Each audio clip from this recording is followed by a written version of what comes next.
She was fighting for the lead. Then, in the blink of an eye, she was buried in 16th place, and it looked like her entire season had just collapsed in front of millions of eyes. What happened in the next 25 laps is being called one of the wildest comeback drives anyone has seen in ARCA this year. And by the time you finish this video, you'll understand exactly why people are still talking about it. But here's the part nobody is telling you. The reason this comeback matters so much isn't just what happened on that track in Portland. It's everything that led up to it. The years of struggle, the quiet heartbreak, the decision almost nobody thought would work, and one number buried in the record books that turned this into something much bigger than a single race. Stay with me until the end, because the final twist of this story, the one that happened in the last 10 seconds of the race, is something you have to see to believe. Before we go any further, if you're new here, hit that subscribe button right now, because we cover stories like this one every single week. The comebacks, the collapses, the moments nobody saw coming in motorsports. You will not want to miss what's coming next. Now, let's get into it. Who is Hailie Deegan, and why does this comeback matter so much? To really understand why this result hit as hard as it did, you need to go back to where it all started. Hailie Deegan didn't just show up out of nowhere. Back in 2018 and 2019, she was already one of the most talked about names in short track racing, driving for Bill McAnally Racing in the ARCA Menard Series West. In that stretch, she picked up 3 wins and 13 top 5 finishes across 28 starts. She became the first woman in series history to win a West Series race, and she followed it up with 2 more victories and a 3rd-place finish in the championship standings the very next season. That run wasn't just good. It was the kind of run that turns a teenage driver into a national name almost overnight. And from there, everything moved fast. She climbed the NASCAR ladder, spending 4 seasons in the Truck Series, running in the ARCA National and E-Series, and finally getting her shot at the Xfinity Series in 2024. Here's where the story takes a hard turn. That Xfinity run did not go the way anyone hoped. It was rough enough that she ended up parting ways with her team before the season was even over. For a lot of drivers, that kind of setback becomes the beginning of the end. Instead of chasing another stock car ride right away, Deegan made a decision that surprised a lot of people. She walked away from stock cars completely and spent the entire 2025 season racing open-wheel machines in Indy NXT with HMD Motorsports. If you don't follow open-wheel racing, understand this.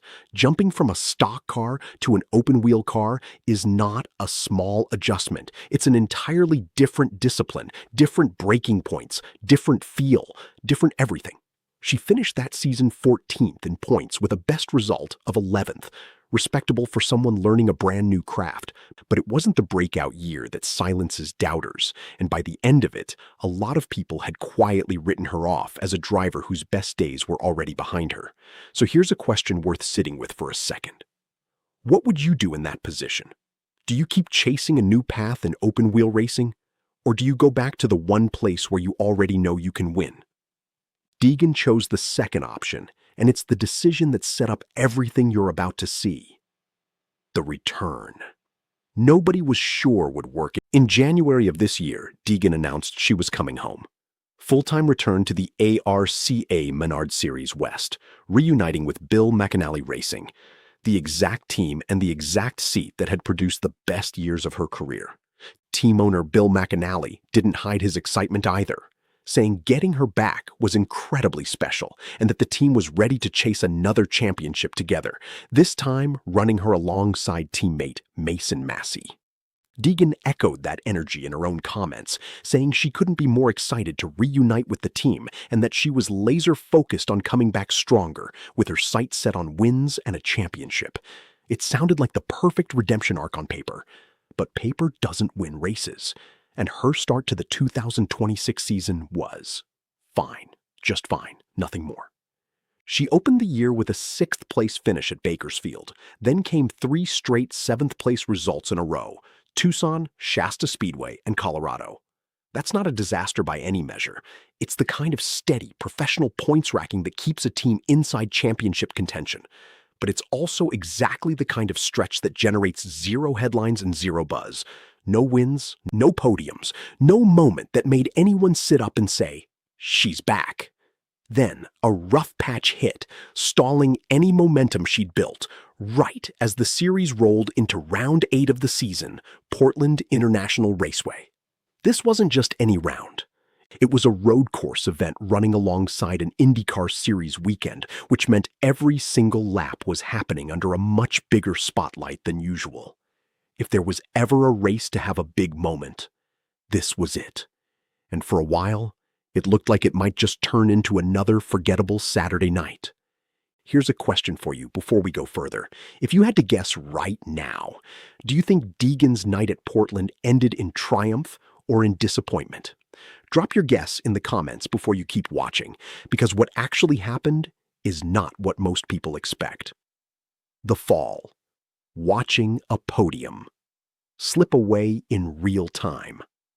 The race started with promise.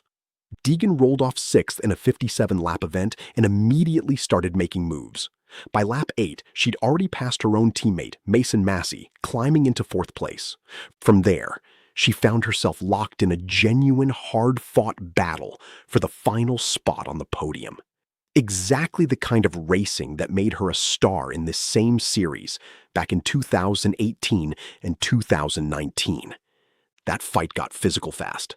A 3-wide battle for position ended up costing her a couple of spots, dropping her back to 5th. Still, 5th place at the midpoint of a road course race, with the leaders in reach, is a position most drivers would happily take. She was right where she needed to be to make something happen in the second half, and then, without warning, everything fell apart. Deegan ran into what's being described as a mid-race issue, and her pace collapsed almost instantly.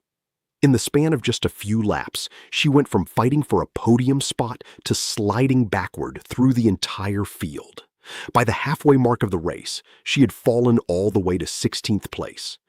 Think about what that actually means for a second. 16th place, at the midpoint of a road course race, with less than half the laps remaining to make up the difference.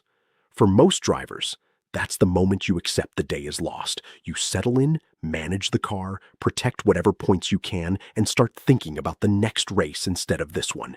Chasing a comeback from that deep in the field on a road course with a car that's already shown a problem is usually a recipe for finishing 15th instead of 16th, not a recipe for a podium.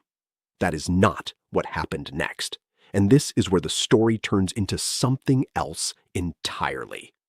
The comeback that shouldn't have been possible.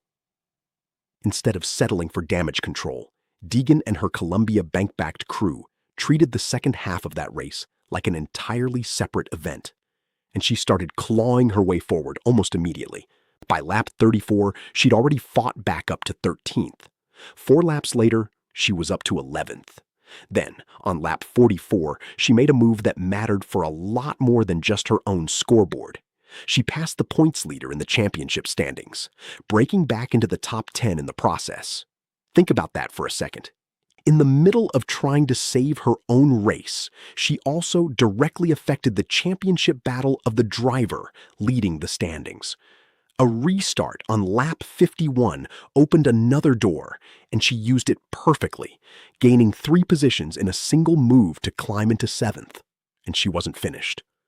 On the very next restart, she attacked the opening corner and advanced from 7th all the way up to 5th, all while the actual leaders of the race were locked in their own intense fight up front for the win.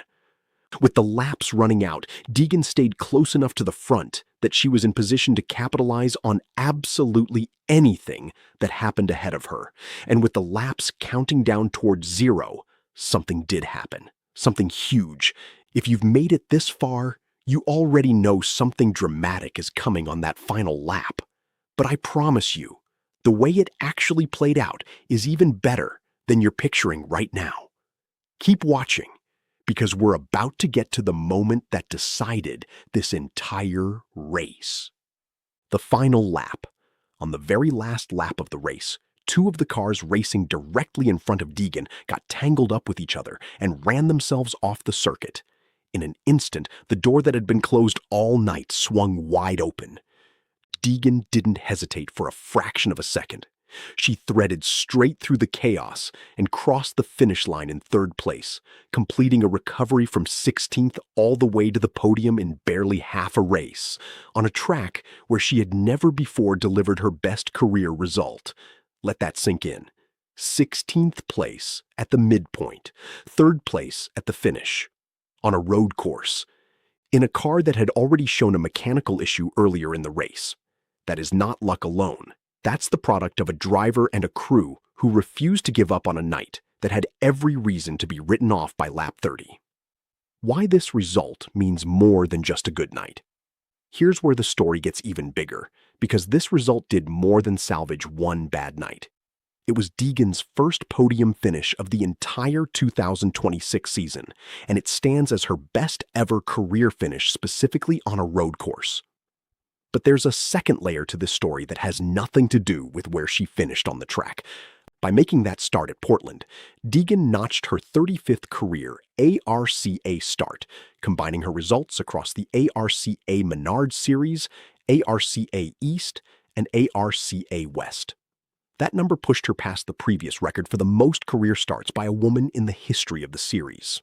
So on the exact same night, she pulled off arguably the best recovery drive of her career.